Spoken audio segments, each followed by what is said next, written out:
So here we're looking where powers where the base is a number. And we use the principles of what we already know about when x is the base, about those exponent rules with these as well. What we try and do is see if we can get at the same base. For the first one here, we've got 9 to the power of 4n over 81 to the power of 2n. So if we can get the same base, then that works really well.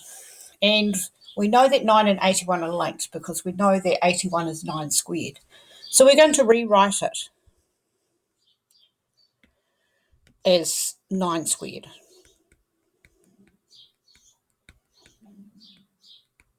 Okay, so what we can do with that is, knowing that we know what we know with this rule here, so if we've got x to the power of 6 squared, we can just go 6 times 2. We know that's x to the power of 12.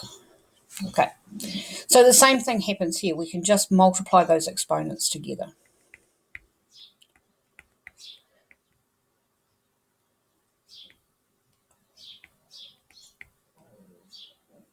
Okay, and 2 times 2n is 4n. And we can actually see that we've actually got exactly the same thing, top and bottom. So they actually cancel out and we just end up with 1.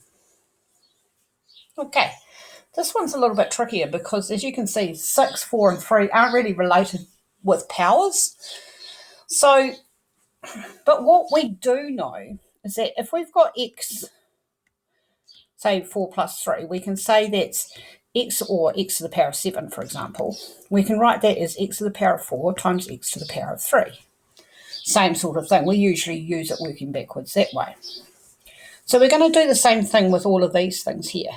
So instead of writing 2n plus 1, we're going to say 6 to the power of 2n times, like we have here, 6 to the power of 1. And we're going to do the same for the bottom. 4 to the power of n times 4 to the power of 2 times 3 to the power of 2n times 3 to the power of negative 1. Okay, looks a little bit messy at the moment. We know that 6 to the power of 1 is just 6, so we'll just leave that, the top line at the moment. And we know that 4 squared is 16. We'll just leave those powers at the moment.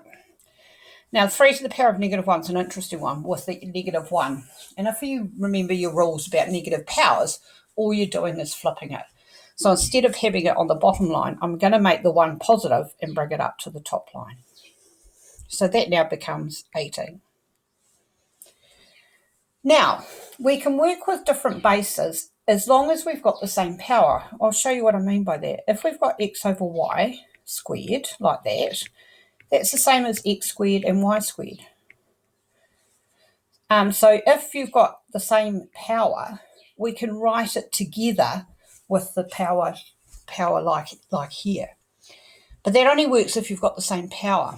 Here we've got 2n, here we've got 2n, here we've only got n with the 4. However, I do know that 4 is 2 squared.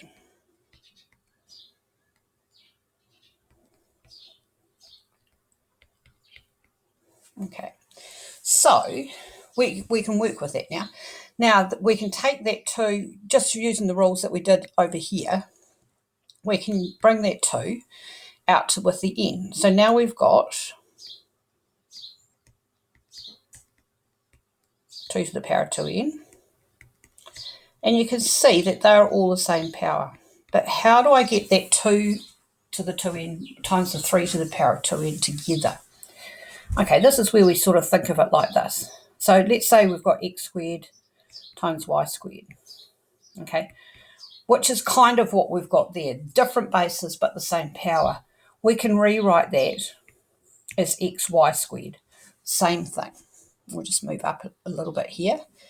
So we're going to do the same thing. So we're just going to, and you just multiply the bases together. So x and y, we just get xy. Same thing here. We're going to get 2 times 3 to get 6. So we've got 6 to the power of 2n.